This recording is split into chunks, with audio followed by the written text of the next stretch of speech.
Olá a todos, estamos aqui na cobertura da ASCO 2018, em parceria com a Onconews. Eu sou a doutora Raquel Hickman, sou diretora do Grupo Brasileiro de Tumores Gastrointestinais e estou aqui com meu colega, também diretor, vice-presidente, na verdade, do grupo do GTG, o Dr. Rui Weichenfelder. E a gente vai agora resumir para vocês o que teve de mais importante da ASCO em tumores gastrointestinais alto. Rui, qual foi, na sua opinião, o estudo mais importante na área de câncer de pâncreas? Bom, Raquel, sem dúvida, acho que o estudo mais impactante foi FOLFIRINOX adjuvante, né, FOLFIRINOX modificado, que é um estudo, na verdade, histórico. Ele muda a história do tratamento da doença e tem uma aplicação prática imediata para todos nós, né? Então muda a conduta, né? Sem dúvida alguma, sem dúvida alguma. alguma. Muda a conduta. Sobrevida mediana 54 meses, né? É um estudo muito importante e assim um estudo muito elegante, né? Um desenho que a gente diz assim absolutamente redondo, não tem nenhuma crítica metodológica relevante, né? Então pacientes completamente ressecados e também característica de paciente muito do dia a dia. Então assim, em torno de 40% deles eram ressecção R1, um número de linfonodo importante, a questão do cabeça de pâncreas, né? Porque quando a gente olhava o FOLFIRINOX da doença metastática, a gente tinha uma inversão, né? Com pouco paciente com prótese, diferente do dia a dia. Aqui não. Era DPT a maioria dos pacientes, então um tratamento bem, assim, uma população muito compatível com o nosso dia a dia, um braço controle padrão na época, que era a gencitabina, né, e um FOLFIRINOX modificado, e aí tem algumas coisas interessantes, né, então o FOLFIRINOX modificado é aquilo que muito de nós fazemos já, retira o 5-fluoracil em bolos, mantém 2.400 de fluoracil, 85 de oxide, e aí eles começaram com 180 de irino, e a dica importante, né, ao longo do estudo eles viram um excesso de toxicidade e até mortalidade por diarreia e reduziram a dose do irino para 150 metros quadrados, que eu acho que é uma dica importante de reforçar para quem já vai começar a usar isso aí no dia a dia, agora, amanhã, hoje, segunda-feira, para fazer isso, né. E colocando o que você falou, né, que é um estudo que reflete nosso dia a dia, eles incluíram inclusive pacientes que tinham CA19-9 até 180, então não completamente normalizado, que é algo que às vezes a gente não vê até por meia-vida do marcador, muito etc. Muito longa, né? Então realmente muda a conduta. Resta saber identificar o paciente, porque FOLFIRINOX não é um tratamento tão simples, especialmente após uma GDP, né? Então realmente selecionar para pacientes ECOG 0 e 1. Exato. E como tu falaste, né, o número é muito impressionante. Então, a gente tem uma mediana de sobrevida de 54 meses, são 4 anos e meio 35, em câncer de pâncreas, né? E, inclusive até o braço da gencitabina foi um pouco melhor do que a média histórica, mas é um resultado espetacular, né? Então, acho que é o grande estudo de GI. Eu digo, acho que talvez com tranquilidade, o estudo mais importante de todo o gastrointestinal da ASCO, que foi espetacular. E na minha área favorita, em neuroendócrino? Bom, acho que foi um estudo legal, o estudo de temozolomida com capecitabina, né? E é um estudo de fase 2, mas ele nos ajuda a dar um pouco mais de elemento para aquela... Fase 2 randomizado. Randomizado, né? Então um braço só com temozolomida e outro temozolomida mais capecitabina no esquema CAPTEM que a gente tem usado na prática clínica e exclusivamente para tumores pancreáticos, né? Então acho que é importante reforçar pancreáticos isso. bem diferenciados. G1 e G2, né? Isso é importante reforçar. E é um estudo que mostra que, primeiro, é um esquema factível, talvez consolida um pouco mais a taxa de resposta, que a gente tinha 2 estudos, um dizendo 70%, outro 30 e poucos.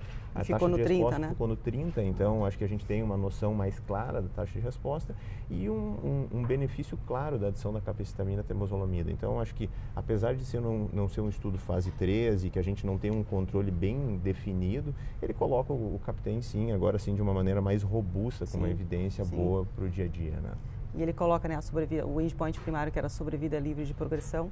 Então, mediana ficou de mais ou menos 14 meses para o braço do temozolomida sozinho e 22 meses para o braço da combinação, que é, inclusive, muito maior do que a gente vê com terapia-alvo, né, com everolimo, sunitinib.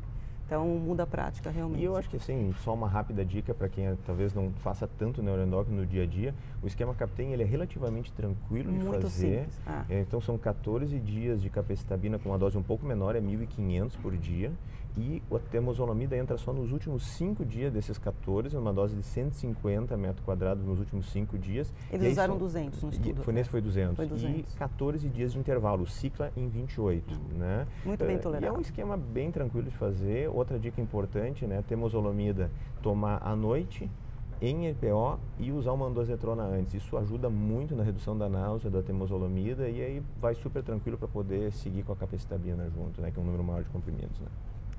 Em câncer gástrico, se você tivesse que dizer assim, o estudo que é importante hoje no cenário do que a gente tem de novas terapias. Acho que daquilo que a gente conversou antes e trocou de ideias, assim, a gente tem um estudo de pembrolizumab na segunda linha, né? Então, um estudo randomizado, importante, e que infelizmente para todos nós um resultado negativo, né? E até dentro de um contexto assim de momento da evidência, o braço controle quando foi desenhado era paclitaxel isolado, que hoje a gente já sabe que do ponto de vista de controle não é suficiente, porque paclitaxel e ramucirumab é superior, então seria o padrão.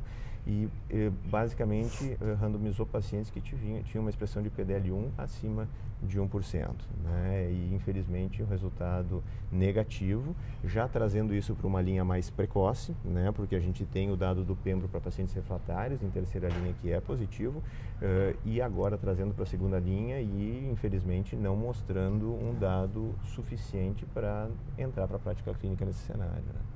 Eles mostraram na análise subgrupo, né, quando era pelo menos 10% dessa expressão do PDL1 imunistoquímica do tumor e microambiente, as curvas se separam, mas a grande separação de curva, o grande benefício foi no subgrupo com estabilidade microsatélite, exatamente, que esse realmente é o nicho. E esse é um capítulo à parte, né? Eu acho que é sempre importante a gente... Uma coisa é falar da população como um todo e outra coisa é pegar aquele pequeno subgrupo, que normalmente é 5% dos pacientes, ou 10%, dependendo do estudo, que tem estabilidade microsatélite e que são mega respondedores à imunoterapia, não só em câncer gástrico. Esses sim são pacientes muito diferenciados e que aí a conversa é diferente, né? E aí, para a gente fechar, acho que é uma pergunta que fica, acho que não...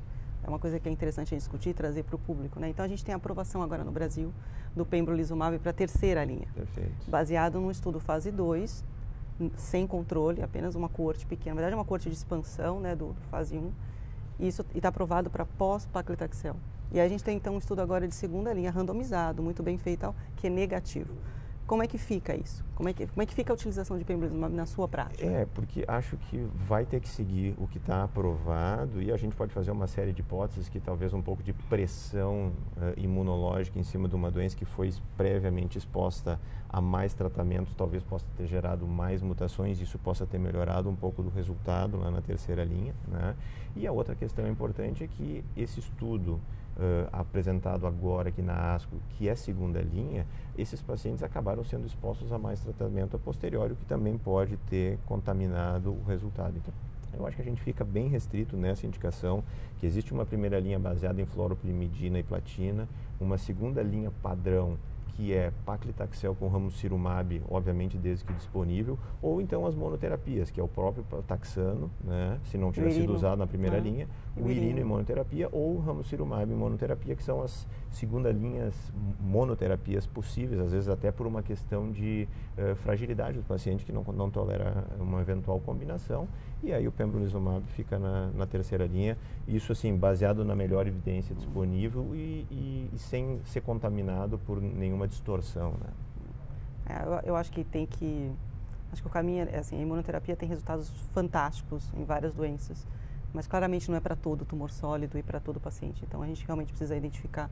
quem são aqueles, esse subgrupo de MSI-High, talvez o subgrupo molecular enriquecido por EBV sejam aqueles que realmente se beneficiam. E até aproveitando esse pequeno gancho da instabilidade microsatélite, muitas vezes tem a discussão, mas como é que eu testo, né? Hoje a gente tem que a imunistoquímica para as proteínas dos genes de reparo, né, o mismatch repair, é uma imunistoquímica assim bastante custo-efetiva, tem boa correlação e ela ajuda a tomar essa decisão. Pessoalmente, eu testo isso em todos os pacientes, independente do tumor, pela aprovação agnóstica que já existe nos Estados Unidos do Pembro. E aí isso em tumores de estômago, por exemplo, também entra como uma ferramenta para maior robustez, né? Exatamente. Bom, acho que a gente pode fechar. Então, esses são os principais estudos. A gente agradece a atenção de todos. Obrigada, Rui. Obrigado, Raquel. Um abraço a todos. Até mais, obrigado.